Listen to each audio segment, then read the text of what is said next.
Good morning, happy Sabbath. What I'm going to do today is basically review articles that have come across the health news within the last couple of weeks, and not to spoil your Christmas dinner or anything like that, but nonetheless, health goes a long ways, and especially these times of COVID, a virus that can cause a lot of inflammation. It's best to try to decrease inflammation in our bodies, and the only way we can really do that is through eating healthfully, and we're going to talk about a few things as well. So this first article, you can find these actually on the website called pcrm.org. They have summaries there, and you just click on Health and Nutrition News, and you can review these yourself and go to the actual sources if you so desire. But I'm just going to kind of go over the summaries of 3 articles that they had posted within the last couple of weeks. This first one is called Low-Fat Plant-Based Diets Increase Metabolism and Improve Weight and Insulin Sensitivity. I think that sounds good, right? Amen? It sounds healthy? Let's see what it says. It says a low-fat, plant-based diet increases after-meal burn and improves body weight and insulin sensitivity, according to a study by Physicians Committee researchers published in JAMA Network Open. Participants followed either a low-fat vegan diet or made no dietary changes for 16 weeks. Researchers tracked body weight, fat consumption, and insulin sensitivity and the thermic effect of food at assessments at baseline and then at the end of the study. The authors tracked the mycocellular lipid and hepatocellular lipid, basically just the fats in your body, that accumulated, and the accumulating fat in muscles and liver cells that contributes to insulin resistance in a subset of participants. Those on the vegan diet, here's the main point here. Those in the vegan diet group lowered their body weight by, guess what? 14 pounds in 16 weeks. Sounds good. And the fat inside the liver and muscle cells dropped by 34 and 10% respectively. Wow, crazy. Have you heard of fatty liver disease? Yeah. And you know why that's caused? It's caused by fatty deposits in the liver. And this is the only way to reverse it. And this increased their metabolism by 18.7% compared to no significant change in the control group. So those who didn't change anything, guess what? Their metabolism did not change. Their liver did not seem to get any help, and nothing. But overall, the treatment group, supposedly, once again, had various improvements. And so that just goes to show that the Eden diet works. Amen? All right. Let's see here.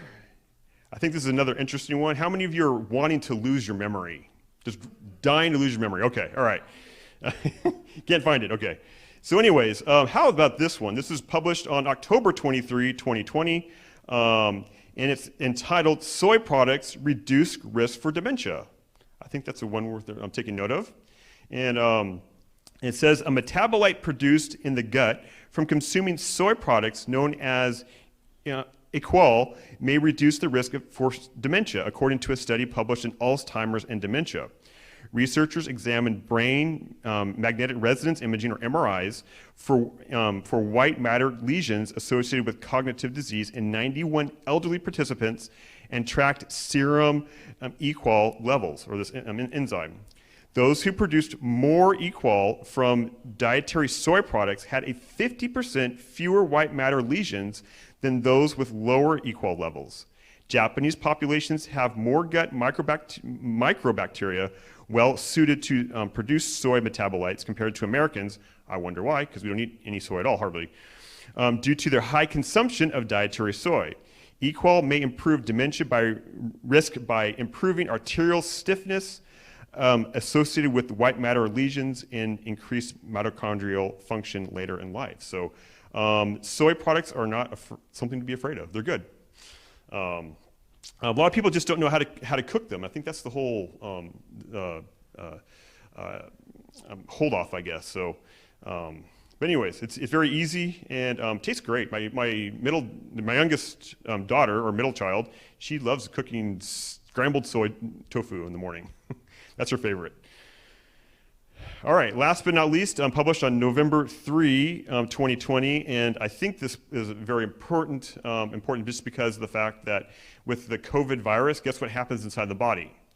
Inflammation, and that's what is causing a lot of the problems. And so this actually has to deal directly with heart disease and stroke, but I think it might be fairly applicable and transferable to said virus going around because it has been documented already anyway.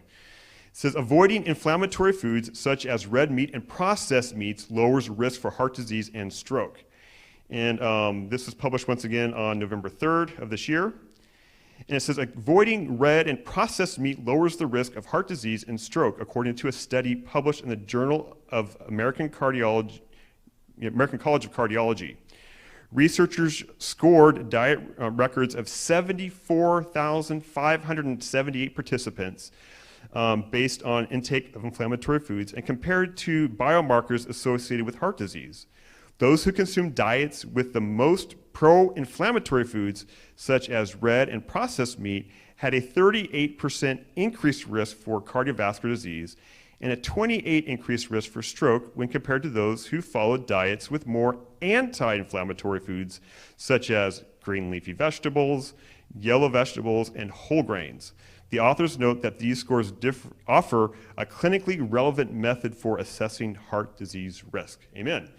And so once again, we know the great physician. He gave us the best diet ever found in the book of Genesis before you get to chapter 9, of course. And once again, he is the author, he is the sustainer of our salvation and of our health and our life. And we give all glory to him, and we just pray that everyone stays healthy, but we do have a role to play by making proper choices. Amen.